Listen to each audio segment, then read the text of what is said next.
महर्षि वाल्मीकि द्वारा रचित रामायण के लिए जो उन्होंने अपने सुयोग्य शिष्य लव और कुश को सुनाई थी, आज महर्षि वाल्मीकि स्वयं पधार रहे हैं मेरी अयोध्या में।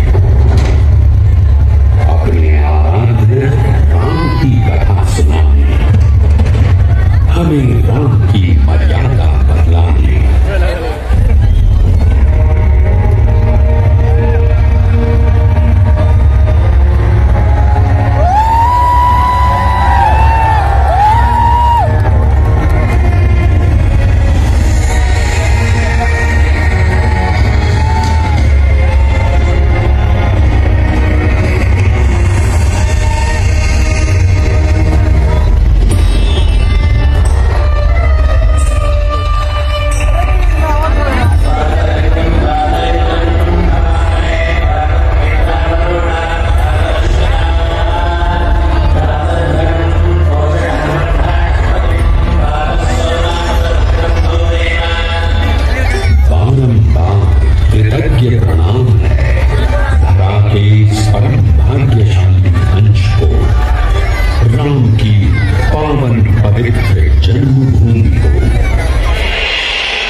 सीता श्याम वर्ण के राम के अनुपम सौंदर्य को देखकर सीता आह्लादित हो उठी है।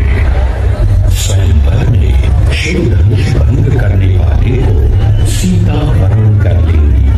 लीला सकाल जिसे कोई बलशाली राम ने खंडित कर दिया है पल में उस शिव धनुष को।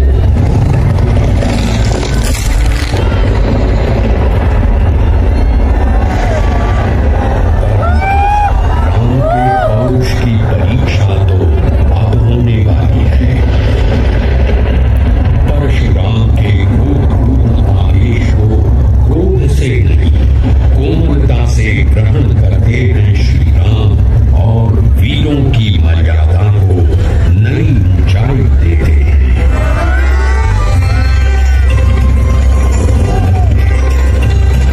आज राम अयोध्या बना रहे हैं, संग में संजीवनी सीता है। नगर भर में सीता के सौंदर्य और सिया राम की अनुपम जोड़ी के वर्णन होते हैं, परंतु त्रेता ध्यान तो कुछ और ही संकेत दे रहा है। कैकेयी हठ ठान बैठी है, अयोध्या के सिंहासन पर भरत बैठेंगे और राम 14 वर्षों के वनवास हो जाएंगे। दशरथ स्तब्ध है, स्तब्ध है सारी नगरी। विवादों और विमर्शों से कुल की मर्यादा की रक्षा हेतु राम अनुगमन को सहर्ष स्वीकार करते हैं।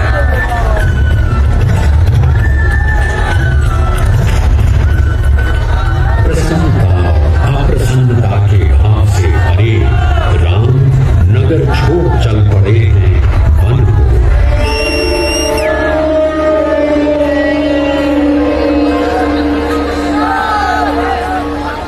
राम केवट को निषाद राज की उपाधि से अलंकृत करते हैं, दोनों समान है इसका बोध कराते हैं एवं गंगा पार कराने के लिए विनय पूर्वक आग्रह करते हैं। राम मानव समाज में ऊंच नीच के भेद को मिटाते हैं। राम चित्रकूट में अपना सुंदर संसार बसा चुके हैं। उधर कुटुंब एवं अयोध्या वासियों समेत भरत राम को मनाने अयोध्या से चल रहे हैं। चित्रकूट में भरत को परम स्नेह से सिंचित करते हैं राम सीता और लक्ष्मण ने चित्रकूट से आगे चलकर पंचवटी में जीवन का आनंद ढूंढ लिया है।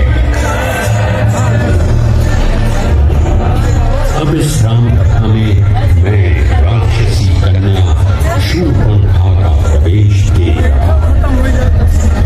शूर्पणखा के प्रणय निवेदन को तो कोई सामान्य विवाहित पुरुष ही अस्वीकार कर देगा, ये तो राम है। तो क्या लक्ष्मण स्वीकार करेंगे शूर्पणखा का प्रणय निवेदन? कदापि नहीं। शूर्पणखा के नासिका विच्छेद के साथ ही शूर्पणखा ध्यान का अंत हो जाएगा, संशय है मुझे। माता सीता ने राम के सामने स्वर्ण मृगछाल प्राप्त की लालसा प्रकट कर दी है। राम स्वर्ण मृग की सत्यता जानते हैं, परंतु वर वचन की प्रतिज्ञा को धारण करने वाले राम सीता के आग्रह को ठुकरा ही नहीं सकते।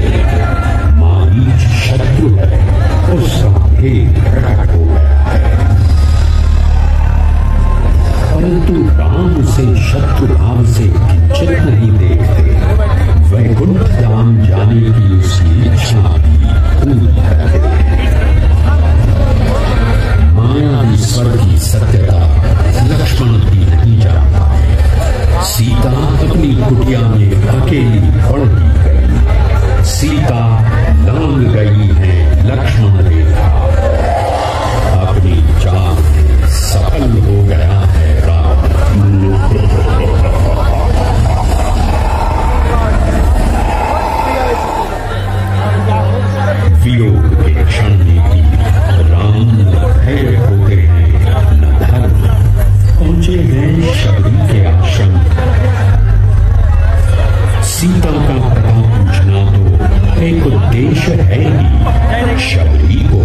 मन के हीन मनोभाव से मुक्त कराना ही राम का उद्देश्य है।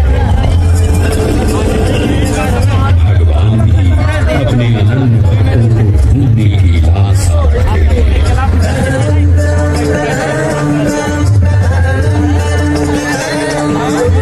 सीता को ढूंढते पर्वतमालाओं पर विचरण करते राम इसी अन्वेषी भाव में प्राप्त कर लेते हैं अपने अनन्य भक्त हनुमान को एवं सुग्रीव को।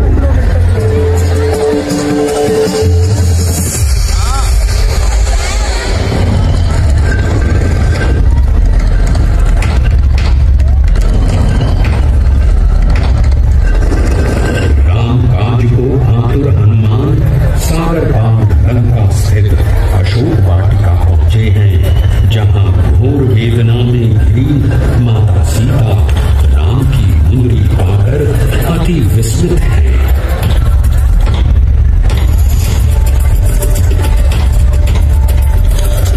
आएंगे प्रभु राम रक्षा को, सीता का विश्वास और प्रबल हो गया।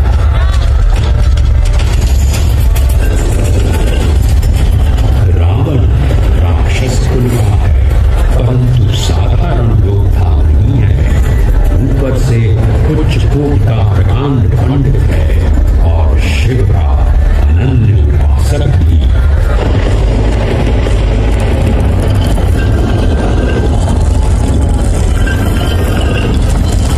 रावण की स्वर्ण जड़ित लंका की दमन राम की भक्ति और प्रतिबद्धता से भरे हनुमान के खोज के आगे मंद पड़ जाती है।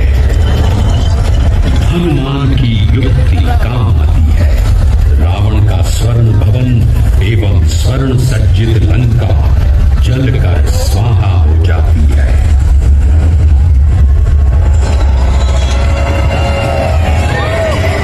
लंका में भीषण युद्ध छिड़ चुका है।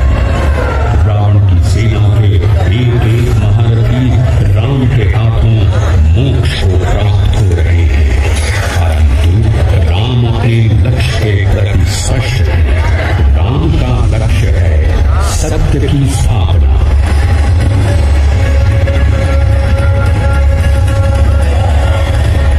युद्ध के मैदान में ये कैसी अशुभ घड़ी आ गई है। मूर्छित लक्ष्मण की रक्षा के लिए संजीवनी लाना संभव भी है या नहीं।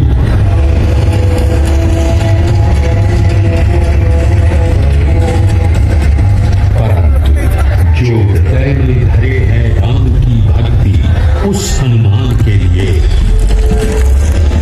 क्या संभव क्या असंभव। राम को बोध है रावण के भक्तों का। राम दंडित करेंगे रावण को और खंडित करेंगे दंभ उसका।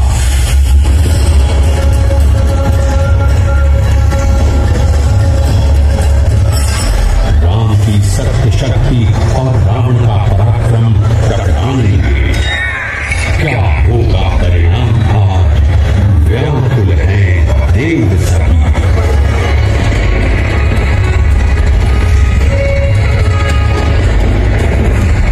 ने मारे एक साथ 31 बाण, कट गए रावण के समस्त सिर, सूख गया नाग का अमृत कुंड, गिर गया दशांग धरती।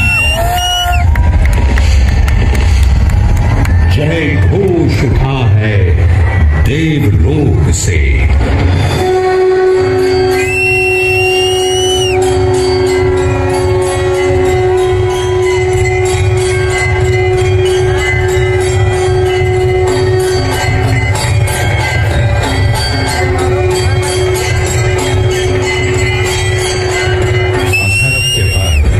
सत्य की विजय स्थापित करते हैं राम। सीता अपने राम को पाकर आज पुनः पूर्ण हो गई है।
जय जय श्री